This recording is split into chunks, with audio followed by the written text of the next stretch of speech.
The International Criminal Court is now in session. L'audience de la Cour pénale internationale est ouverte. Please be seated. Veuillez vous asseoir.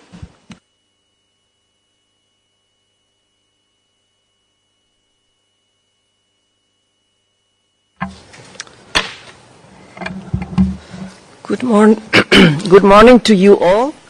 Le juge, bonjour.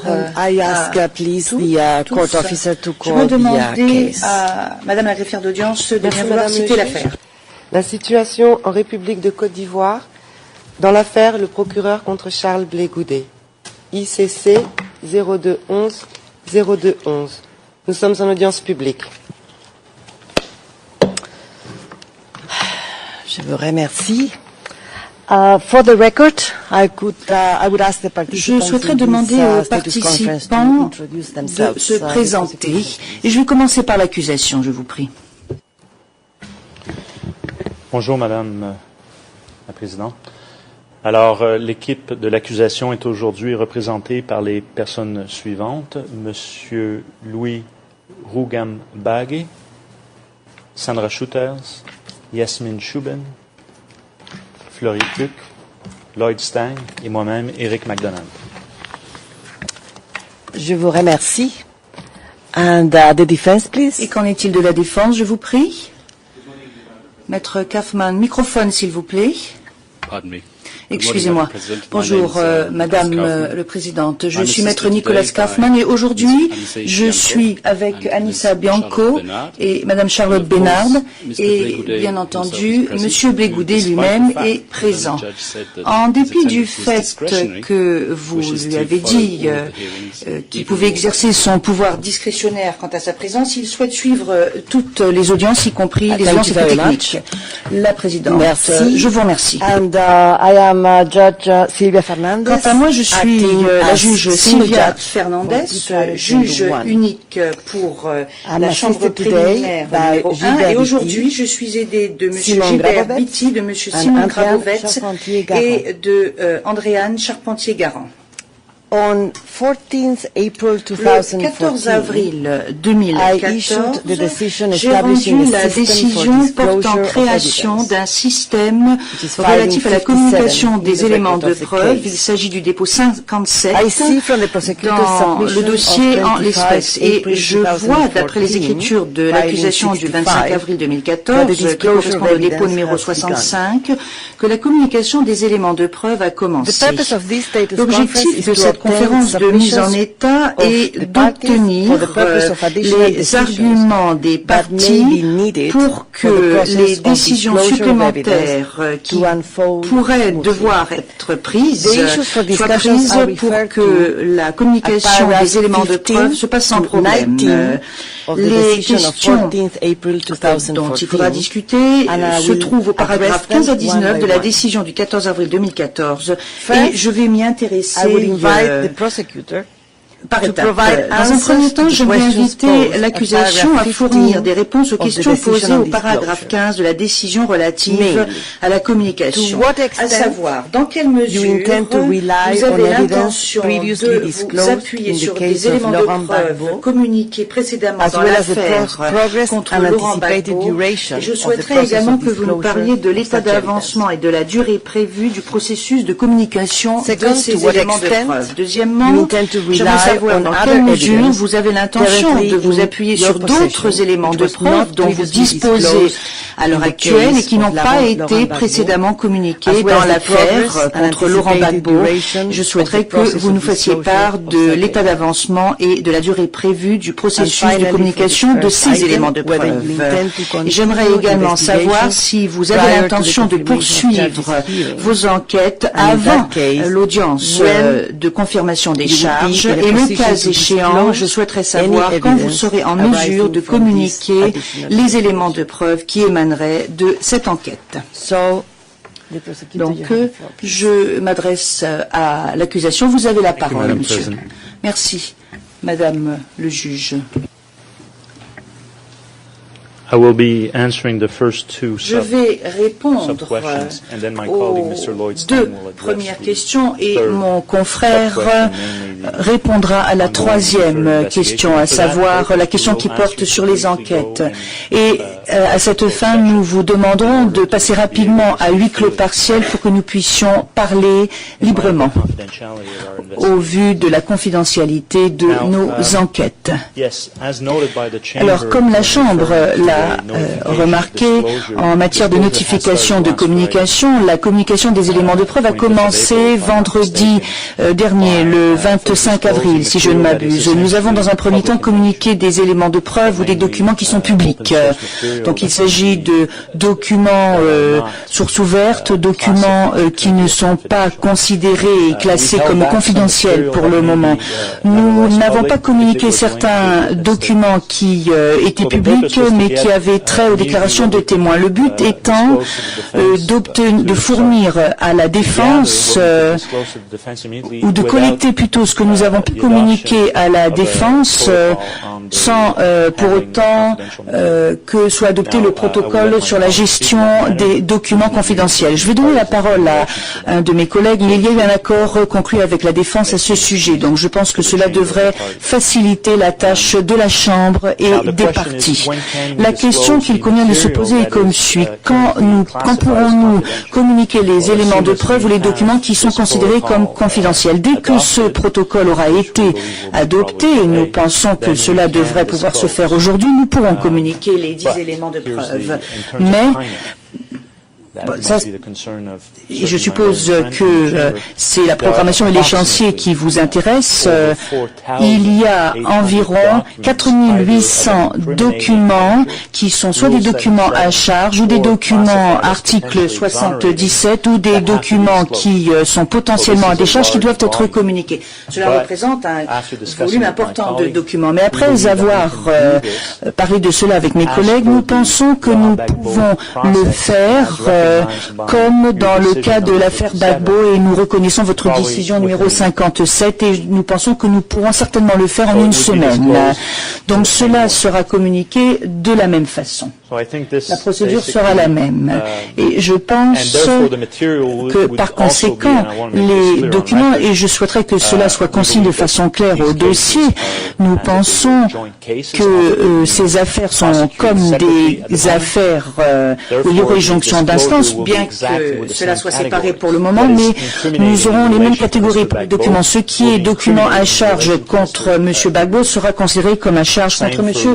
Blegoudé. Il en va de même des documents en application de l'article 77, de documents qui sont potentiellement des documents à décharge. Et pour ce qui est de votre deuxième question maintenant, alors bien entendu, lorsque le transfert a eu lieu, like I would say in French, c'est un peu comme un cheveu qui est tombé sur la soupe. C'était un peu comme un cheveu qui est tombé sur la soupe en français dans le texte. Donc pour le moment, nous étions en train de nous occuper de l'affaire Gbagbo et maintenant nous devons déployer des efforts pour respecter la date butoir par rapport à M. Blegoudé. Donc nous avons Rintel, notre base de données, et que nous consultons afin de voir s'il y a des documents précis qui n'auraient pas été pris en considération dans l'affaire Laurent Gbagbo et qui seraient peut-être plus intéressants pour nous. Par exemple, tout document qui relève ou qui appartient à la catégorie de M. Blegoudé et qui tombe dans la catégorie de l'article 77 devra être communiqué, alors que cela n'avait pas été fait dans le cas de M. Laurent Gbagbo. Donc pour le moment, nous sommes en train de nous livrer à cette analyse. Sans oublier le fait qu'il faut préparer la communication de quelques 4500 documents et que cela nécessite un certain temps. Alors bien sûr, d'aucuns diraient le bureau du procureur est un grand bureau et a de nombreuses ressources, ce qui n'est pas le cas, je ne pense pas, c'est un secret polichinelle. Il y a des enquêteurs qui font des enquêtes, qui analysent les éléments de preuve pour la Cour, mais il faut savoir quand même que ces ressources sont limitées et que cela requiert un certain temps, surtout lorsqu'il s'agit de documents qui ont été expurgés pour des raisons de sécurité, entre autres. Donc nous devons faire ce que nous devons faire. Ce qui fait que pour les autres documents, les documents à venir dont nous disposons à l'heure actuelle, par souci d'efficacité, alors que nous faisons également d'autres choses, bien évidemment, nous souhaiterions pouvoir communiquer le 6 juin. Il me semble que le 6 juin est un vendredi. Donc, nous avons un peu plus d'un mois à partir d'aujourd'hui. Il s'agit des documents dont nous disposons à l'heure actuelle. Mais, et bien entendu, si nous serons en mesure de communiquer ces documents plus tôt, nous le ferons. Mais à l'heure actuelle, nous sommes en train d'examiner un certain nombre de documents. Si nous pouvons le faire plus rapidement, il est évident que nous communiquerons ces documents plus tôt. Mais la date butoir est la date du vendredi 6 juin, si je ne m'abuse. Je pense que c'est une date qui nous convient. Mes confrères m'ont rappelé qu'il y a également une demande de Maître Kaufmann. Il y a eu un échange de courriels. Il s'agissait en fait d'exception d'irrecevabilité. Donc nous essayons d'obtenir des réponses des États à propos du transfert de M. Blégoudet. Donc il va falloir que nous obtenions leur assentiment pour pouvoir communiquer ces réponses. Et cela prend toujours un peu plus de temps. Donc là, il s'agit de documents dont nous disposons, que nous avons, mais si vous deviez nous imposer la date butoir du 6 juin, nous avons, cette demande nous a été présentée. Est-ce que nous pouvons respecter cette date butoir? Cela échappe à notre contrôle. Lorsque vous devez communiquer avec des États, cela prend parfois un peu plus de temps que nous ne le souhaitons.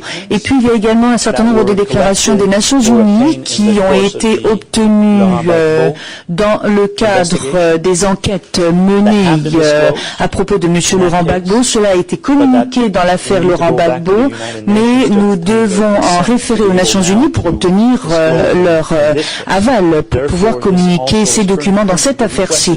Donc la demande a été présentée, mais il s'agit de documents qui ont déjà été communiqués dans l'affaire Laurent Gbagbo, mais nous ne pouvons pas les communiquer la semaine prochaine, par exemple. Nous ne pouvons pas les communiquer dans 5 jours ou dans 10 jours, disons.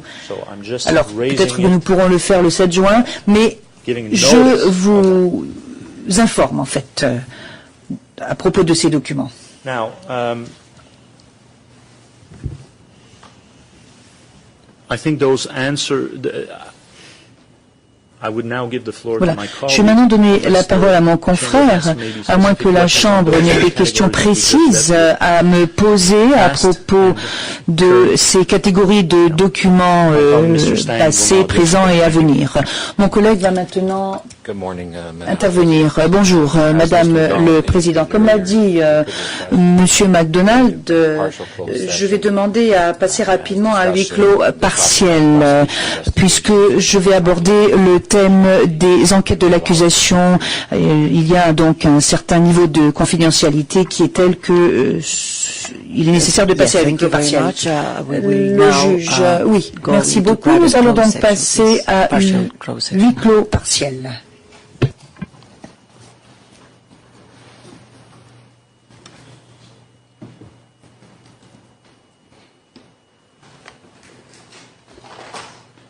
Nous sommes en audience publique, Madame la Présidente. Thank you. Now we will proceed. Monsieur Junik, merci. Maître Kaufmann, vous avez la parole.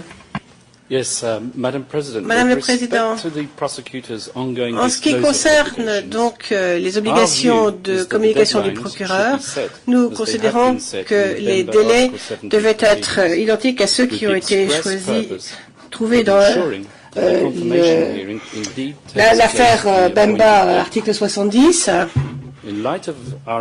Donc, au vu de l'accord que nous avons fait en ce qui concerne le protocole concernant le traitement des informations confidentielles, nous allons parler plus tard, je suis sûr, nous pensons que la communication de tous les éléments, qu'ils soient publics ou confidentiels, doit être immédiat et certainement pas après la semaine dont a parlé M. MacDonald, en ce qui concerne donc les éléments de preuve dont dispose déjà l'accusation, les éléments de preuve qu'il dispose dans cette affaire et dans l'affaire Gbagbo. En ce qui concerne maintenant les éléments de preuve qui ont été obtenus depuis la reddition de M. Blé Goudé, nous considérons que là aussi la Chambre devrait donner des délais très courts pour la communication. Si, bien sûr, l'accusation souhaite utiliser ces éléments lors de la confirmation des charges. Donc, je crois que M. MacDonald nous a parlé du 6 juin. En ce qui nous concerne, le 6 juin, c'est vraiment un maximum. Nous pensons que la communication devrait se faire bien avant le 6 juin. Mais nous voyons bien qu'il y a beaucoup d'informations à communiquer et nous comprenons les réticences de M. MacDonald suite à ce manque de ressources. Enfin bon, la défense aussi n'a pas de ressources. Mais maintenant, le Conseil de... Vous savez bien sûr que lorsque le Conseil de la Défense est généreux, c'est parce qu'il souhaite quelque chose en retour. Et M. MacDonald se demande sans doute pourquoi j'ai été si gentil depuis un certain temps. Eh bien voilà, nous en sommes. En ce qui concerne les enquêtes en cours de l'accusation, en ce qui concerne l'affaire Blé Goudé, je considère fermement que la Chambre préliminaire ne devrait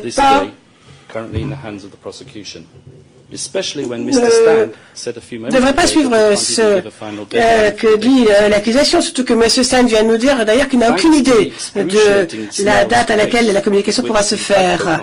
Donc étant donné que l'affaire Gbagbo est extrêmement lente, l'accusation a quand même eu presque 2 ans et demi en plus pour faire ses enquêtes en ce qui concerne M. Blé Goudé, qui d'après Madame le procureur est d'ailleurs absolument la même affaire que l'affaire Gbagbo, mis à part certains petits détails subalternes.